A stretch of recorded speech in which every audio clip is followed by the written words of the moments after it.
হচ্ছে ঘরের কাণ্ড। আমি ভেবেছিলাম সকালে একটা ভিডিও বানিয়ে রাখবো, তারপর যখন জিনিস প্যাক করা হয়ে যাবে তখন একটা ভিডিও বানাবো, বাট সবটাই ভুলে গেছি।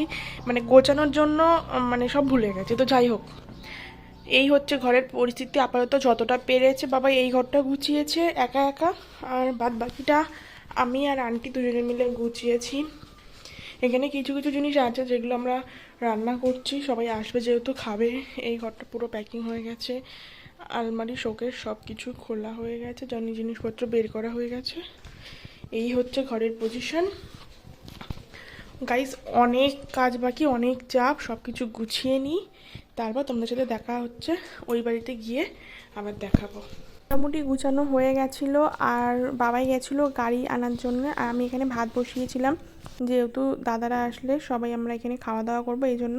তারপর জিনিসপত্র নিয়ে গাড়িতে করে আসার সময় আর কোনো রকমভাবেই ভিডিও কন্টিনিউ করা হয়নি। এই যে ক্লিপে দেখছো এটা পরের দিন সকালের ভিডিও, কিন্তু আমরা সব জিনিস আমাদের বাড়িতে রেখে আবার আমরা রাত্রে গিয়ে এই ফ্ল্যাটের মধ্যেই ছিলাম। এই চৌকিটা ফ্ল্যাটের মালিকেরই ছিল, আমরা এখানে রাত্রে ছিলাম। আর কিছু জিনিস দেখতে পাচ্ছ, চেয়ার টিয়ার, এগুলো হচ্ছে আন্টির ঘর থেকে আন্টি আমাদেরকে দিয়েছিল। আমরা জাস্ট দুই একটা বেডশিট আর ড্রেস নিয়ে মানে রাত্রে এখনো।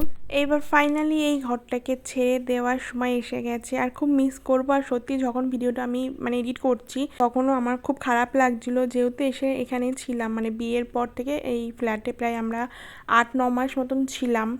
তো খুবই ভালো লাগতো, মানে থাকতে থাকতে যেটা হয় আর কি, মানুষ এক জায়গায় থাকতে গেলে প্রথম যখন কোথাও থাকে তখন সেখানে ভালো লাগে না, কিন্তু তারপর থাকতে থাকতে এক সময় ভালো লেগে যায়। তো আমাদের এখনও নতুন ঘরে আসার পরও ঠিক এমনই হচ্ছিল, মনে হচ্ছিল কেন আমরা ফ্ল্যাট ছেড়ে এখানে আসলাম, ভালো লাগছিল না। বাট এখন এখানে থাকতে থাকতে আবার কিছু মানিয়ে নিয়েছি। এই ফ্ল্যাটটাকে যেমনভাবে মিস করব, এই ফ্ল্যাটে থাকা অনেক মানুষকে মিস করব, যেমন দিদা, ভাই, বোন, আন্টি, সবাইকে খুব মিস করব। তো যাই হোক, আমাদের তো যেতেই হবে।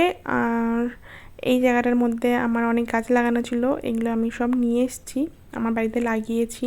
তোমরা অনেকে ভাবতে পারো আমরা ফ্ল্যাটটা ছেড়ে দেওয়ার পর রাত্রে কেন গিয়েছিলাম। রাত্রে এই কারণেই ছিলাম, মনে করো জিনিসপত্র সব যখন নিয়ে এসেছি, ফ্ল্যাটটা তো পরিষ্কার করার একটা ব্যাপার থাকে, তো আর যে আন্টি পরিষ্কার করবে বলেছিল উনি পরের দিন সকালে আসবে বলে, এই জন্য আমরা রাত্রে ওখানে ছিলাম। আন্টি পরের দিন এসছে, আমরা আমাদের মতন করে পরিষ্কার করে দিয়েছি, আন্টিও অনেক হেল্প করেছে। আর বাদবাকি কিছু জিনিস আমাদের ছিল যেমন ওভেন টোভেন, এইগুলো আমরা নিয়ে একবারে রওনা দিয়েছি। এই জন্য সব কিছু গুছিয়ে নিয়েছি।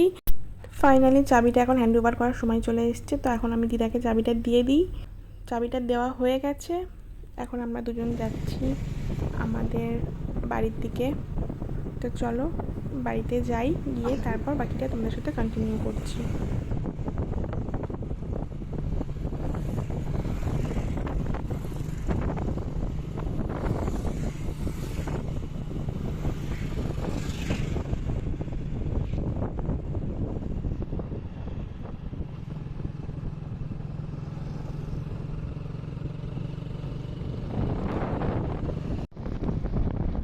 এই সেই অ্যালবার্ট পার্ক, যে পার্কে আমরা প্রত্যেক সপ্তাহে প্রায় সপ্তাহে অন্তত রবিবার হলে আমরা এই পার্কে আসতাম, তোমার সাথে একটু হলো ভিডিও ক্লিপ শেয়ার করতাম। তো খুব মিস করব, যেহেতু আমাদের বাড়ি থেকে এখন এই পার্কটা অনেকটাই দূরে হয়ে যাবে। তো যাই হোক, আমরা এখন ফাইনালি বাড়িতে চলে এসেছি। আর বাড়ির অবস্থা খালি দেখো কী অবস্থা হয়ে আছে, কখন গুছাবো যেটা ভগবানই জানে। তো আসা মাত্রই রান্না কেন করছি এটা একটা কাহিনী আছে বলি। আমরা এসেছিলাম এই বাড়িতে সোমবার, আর মঙ্গলবার দিন নাকি নতুন ওভেন, আমাদের এই গ্যাসটা মানে ওভেনটা আর কি নতুন আমরা এই বাড়িতে এসে লাগিয়েছি, আর ওই বাড়িতে থাকতে স্টিলের ছিল।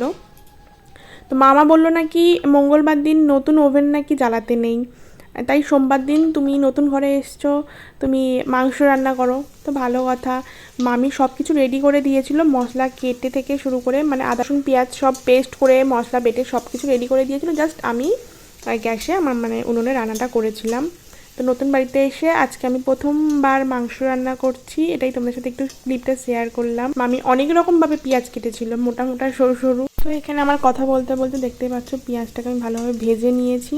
এরপর যে মশলাগুলো দিয়েছে এর মধ্যে নুন, হলুদ, জিরে, আদা রসুন পেস্ট সব একসাথে আমি মিশিয়ে নিয়েছি, নিয়ে সামান্য একটু তেল দিয়ে নিয়ে মশলাটাকে ভালোভাবে কষিয়ে নিচ্ছি। মশলাটাকে ভালো করে কষিয়ে নেওয়ার পর তেল ছেড়ে এসেছিলো, এরপর আমি মাংস দিয়ে দিয়েছিলাম, আর অলমোস্ট আমার মাংসটা এখানে রান্না হয়েও এসছে।